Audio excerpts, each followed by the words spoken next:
안녕하세요. 반갑습니다. 1974년 전 세계의 시선이 10살 소녀에게 꽂혔습니다. 아카데미 역사상 최연소 여우조연상 수상자가 있었기 때문이죠. 그 이름은 테이텀 오닐.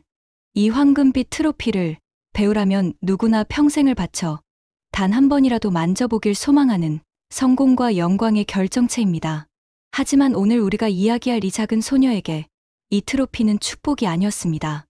오히려 평생 그녀의 영혼을 갉아먹고 발목을 붙잡을 끔찍하고도 잔인한 저주의 서막이었죠. 그리고 그 저주의 가장 깊고 어두운 중심에는 바로 그녀의 아버지가 있었습니다. 그 누구보다 딸을 사랑하고 지켜줘야만 했던 아버지는 이 소녀를 고통과 절망 속에 가두었던 것입니다. 오늘 우리는 할리우드가 만들어낸 가장 화려하고도 가장 잔혹한 비극, 그 중심에 서 있는 테이텀 오닐의 비극을 낱낱이 파헤쳐보려 합니다. 여러분이 어렴풋이 알고 있던 이야기는 거대한 빙산의 일각에 불과할지도 모릅니다. 아버지의 폭력, 남편의 배신, 끔찍한 성적 학대, 그리고 언어까지 잃어버리는 비극까지. 이 영상이 끝날 때쯤 여러분은 성공의 민낯과 가족이라는 이름의 지옥을 목격하게 될 것입니다. 테이텀 오닐의 비극을 이해하려면 우리는 먼저 그녀의 아버지, 라이언 오닐이라는 거대한 그림자를 알아야만 합니다.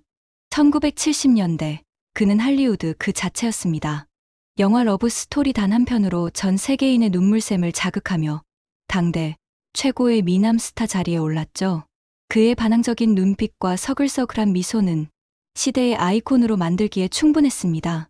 하지만 스크린에서 젠틀하고 로맨틱한 이미지 뒤에는 그의 진짜 얼굴은 무엇이었을까요? 라이언 오닐의 인생은 시작부터 폭력과 분노로 얼룩져 있었습니다. 작가인 아버지와 배우였던 어머니 사이에서 태어났지만 가정은 결코 따뜻한 보금자리가 아니었죠. 부모의 끊임없는 싸움과 학대 속에서 자란 라이언 오닐은 스스로도 주먹을 앞세우는 아마추어 복서 출신의 터프가이가 되었습니다.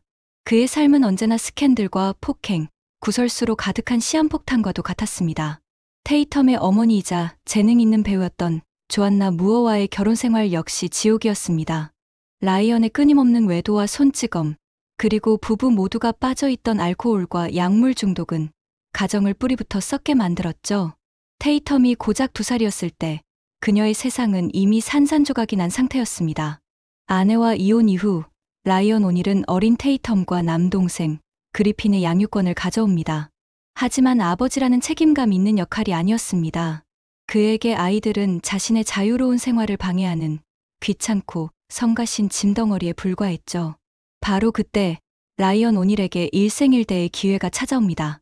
대공황 시대, 사기꾼 아버지와 딸이 미국을 횡단하는 내용의 영화 페이퍼 문입니다. 그는 자신의 실제 딸인 9살 테이텀을 캐스팅하는 파격적인 결정을 내립니다. 이 결정은 신의 한 수처럼 보였죠. 스크린 속에서 보여준 부녀의 케미는 그야말로 환상적이었습니다. 사람들은 실제 부녀가 연기했기에 이토록 완벽한 호흡이 가능했다며 찬사를 쏟아냈습니다. 하지만 진실은 정확히 그 반대였습니다. 테이텀은 훗날 자신의 자서전에서 피를 토하는 심정으로 이렇게 폭로합니다. 아빠는 나를 딸이 아닌 자신의 연기를 위협하는 경쟁자로 여겼다고 합니다. 촬영장에서 라이언은 9살 딸에게 연기 지도는커녕 제대로 된 대화조차 나누지 않았다고 합니다. 그는 어린 딸의 타고난 천재성이 자신의 연기를 압도하고 스포트라이트를 빼앗아 갈까봐 병적으로 두려워하고 질투했던 것입니다. 그리고 운명의 그날 밤, 1974년 아카데미 시상식, 테이텀 오닐의 이름이 호명되자 장내는 열광의 도가니가 되었습니다. 하지만 정작 그녀의 옆에 앉아있던 아버지, 라이언 오닐의 얼굴은 싸늘하게 굳어 있었죠. 테이텀은 자서전에서 그날 밤 호텔에서 벌어진 끔찍한 기억을 이렇게 기록했습니다.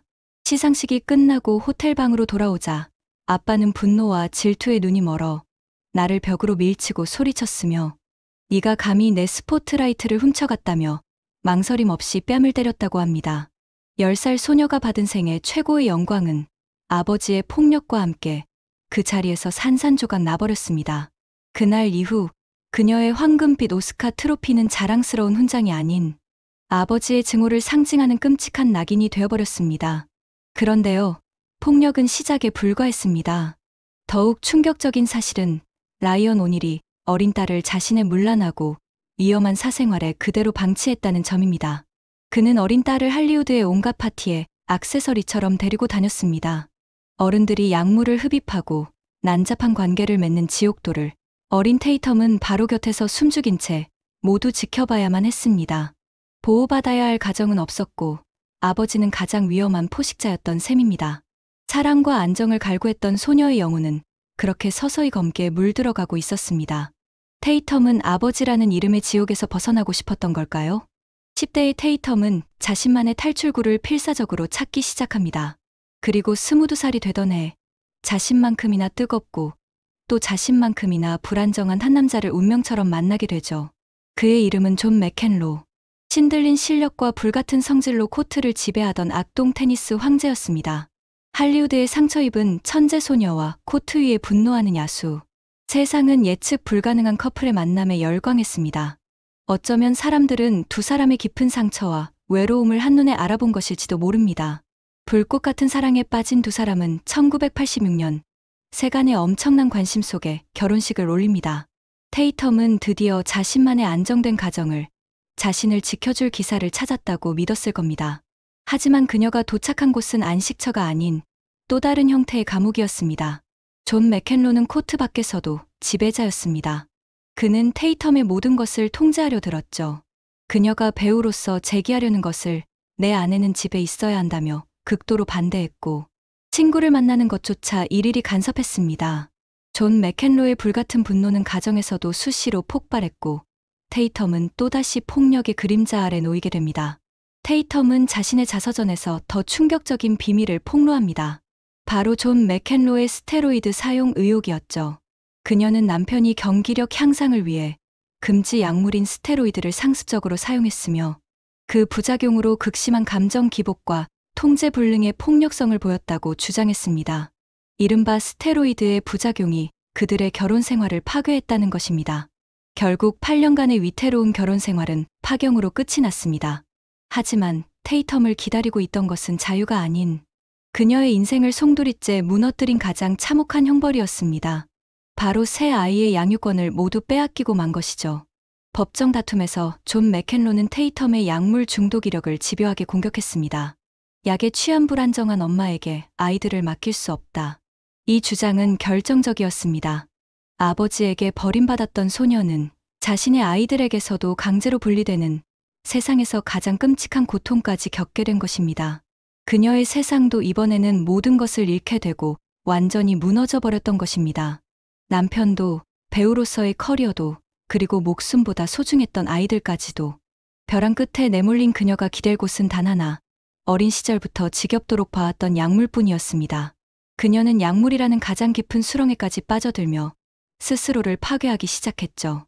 그리고 2008년 6월 1일, 뉴욕의 거리에서 약물을 구매하던 테이텀은 현장에서 경찰에 체포됩니다. 전 세계 언론은 그녀의 초라하고 망가진 머그샷을 대서특필했죠. 오스카 트로피를 들고 가장 행복하게 웃던 10살 소녀의 모습과 경찰서에서 찍힌 40대 여성의 절망적인 얼굴. 이 극명한 대비는 너무나도 잔인하고 아팠습니다. 한때 세상을 가졌던 천재 소녀는 이제 길거리의 약물 중독 범죄자로 전락하고 만 것입니다. 하지만 아이러니하게도 바로 그 가장 깊은 추락의 순간 변화의 씨앗이 싹트고 있었습니다. 더 이상 내려갈 곳 없는 바닥을 친 후에야 비로소 그녀는 깨달았던 것이죠. 더 이상 이렇게 살 수는 없다고. 그녀는 수차례 재활시설을 드나들며 자신과의 끔찍한 싸움을 시작합니다. 그리고 자신의 모든 상처와 치부를 용기 있게 드러낸 자서전 어 페이퍼 라이프를 출간하기에 이릅니다. 이것은 단순한 폭로가 아니었습니다. 자신의 삶을 되찾기 위한 처절한 몸부림이자 세상에 외치는 구조 신호였던 셈입니다. 시간이 흘러 2009년 라이언 오닐의 평생의 연인이었던 배우 파라 포셋이 오랜 암투병 끝에 세상을 떠납니다. 라이언 오닐은 파라 포셋의 죽음에 엄청난 충격을 받고 슬픔에 잠겼죠. 테이텀은 자신에게 결코 따뜻한 아버지는 아니었지만 그의 슬픔을 위로하기 위해 복잡하고 무거운 마음을 안고 장례식장을 찾았습니다. 그런데 바로 그곳에서 자신의 인생 전체를 관통하는 세상에서 가장 기괴하고도 소름 끼치는 경험을 하게 됩니다. 장례식이 끝나고 사람들이 흩어질 무렵 한 나이 든 남자가 그녀에게 다가와 말을 걸었습니다. 안녕, 예쁜 아가씨. 혹시 저랑 한잔하고 싶어요? 그녀를 작업의 대상으로 보고 추파를 던진 그 남자. 그는 바로 자신의 딸을 전혀 알아보지 못한 아버지, 라이언 오닐이었습니다. 수십 년 만에 만난 딸에게 아버지가 던진 첫 마디가 바로 작업 멘트였다는 사실입니다. 여러분은 이게 믿어지시나요? 이 사건은 단순한 해프닝이 아닙니다. 이것은 라이언 오닐이 평생 딸을 어떻게 생각해왔는지를 보여주는 가장 끔찍하고 명백한 증거였습니다. 테이텀은 아버지의 기억 속에 딸로서 존재하지 않았던 것입니다. 훗날 라이언 오닐은 언론 인터뷰에서 이렇게 변명했습니다. 슬픔에 잠겨 제정신이 아니었고 아름다운 금발 여성이 보여 말을 걸었을 뿐이다. 내 딸 테이텀일 줄은 꿈에도 몰랐다. 이 변명은 오히려 그의 끔찍한 무관심을 더욱 선명하게 증명할 뿐이었습니다. 그런데요, 테이텀 오닐 가문의 비극은 여기서 끝나지 않습니다. 우리가 알던 것보다 훨씬 더 깊고 추악한 비밀이 숨겨져 있었죠. 이 비밀은 테이텀 본인이 아닌 그녀의 남동생 그리핀 오닐의 입을 통해 세상에 폭로되었습니다. 2015년, 그리핀은 한 인터뷰에서 그동안 가슴에 묻어두었던 충격적인 주장을 내놓습니다. 바로 아버지 라이언 오닐이 10대 시절에 누나 테이텀에게 성적인 학대를 가했다는 의혹을 제기한 것입니다. 그리핀의 주장은 구체적이었습니다. 아버지가 약물에 취한 상태에서 어린 딸에게 돌이킬 수 없는 짓을 저질렀으며 이것이 바로 테이텀이 평생 약물에 의존하고 망가진 삶을 살게 된 근본적인 원인이라는 것이었죠. 이 폭로는 할리우드를 발칵 뒤집어 놓았습니다. 물론 아버지 라이언 오닐은 아들의 주장에 추악하고 악의적인 거짓말이라며 격렬하게 부인했습니다. 그는 아들 그리핀 역시 약물 문제가 있으며 개인적인 원한 때문에 자신을 모함하는 것이라고 반박했죠. 그렇다면 당사자인 테이텀의 입장은 어땠을까요?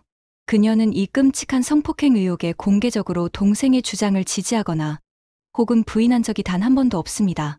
자신의 자서전에서 아버지의 신체적 폭력과 정서적 학대, 약물 파티 방치 등은 상세히 기술했지만 성폭행이라는 가장 끔찍한 단어에는 끝내 침묵을 지켰습니다.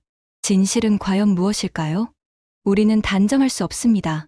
하지만 한 가지 분명한 사실은 한 가족이 서로를 향해 이토록 끔찍한 의혹을 제기하고 있다는 사실입니다. 그 자체가 오닐 가문의 비극이 상상을 초월할 정도로 깊고 어둡다는 것을 증명하고 있다는 점이죠. 수많은 폭풍을 견뎌낸 테이텀 오닐. 그녀는 평생을 싸워왔습니다. 아버지의 거대한 그림자와 실패한 사랑의 상처와 그리고 약물이라는 내면의 괴물과 말이죠. 하지만 자서전을 통해 스스로를 치유하려 노력했고 그토록 그리워했던 아이들과의 관계를 회복하기 위해 안간힘을 썼습니다. 사람들은 그녀가 마침내 평화를 찾아가고 있다고 믿었습니다. 하지만 비극의 신은 그녀를 끝까지 놓아주지 않으려는 걸까요? 2020년 5월, 테이텀은 약물 과다 복용의 후유증으로 심각한 뇌졸중으로 쓰러지고 맙니다. 그녀는 무려 6주 동안 코마 상태에 빠져 생사를 헤맸습니다. 의료진과 가족들은 그녀가 다시는 깨어나지 못할 수도 있다고 생각할 정도로 절망적인 상황이었죠. 그러나 기적적으로 그녀는 눈을 떴습니다. 하지만 그녀에게는 끔찍한 후유증이 남았습니다. 바로 실어증, 즉 언어 능력을 상실하는 장애였습니다. 자신의 고통스러운 기억을 글로 써내려가며 세상과 소통하고 스스로를 구원하려 했던 그녀가 이제는 단어를 찾고 기억을 더듬는 것조차 힘겨워하게 된 것입니다.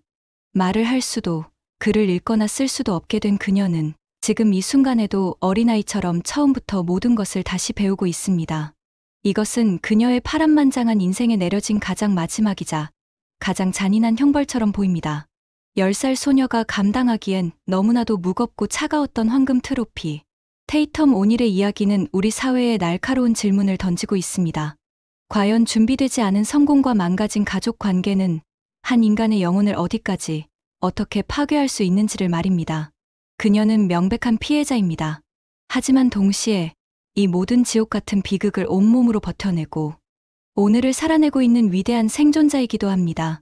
그녀의 선반 위의 오스카 트로피는 지금 과연 어떤 빛을 내고 있을까요? 아마 영광의 반짝임이 아닌 한 생존자가 흘린 피와 눈물의 흔적, 그리고 결코 꺼지지 않는 삶의 의지를 비추고 있을지도 모릅니다. 테이텀 오닐은 이렇게 말합니다. 나는 피해자이지만 동시에 생존자이기도 하다. 시청해주셔서 감사합니다. 테이텀 오닐의 빠른 회복을 기원합니다.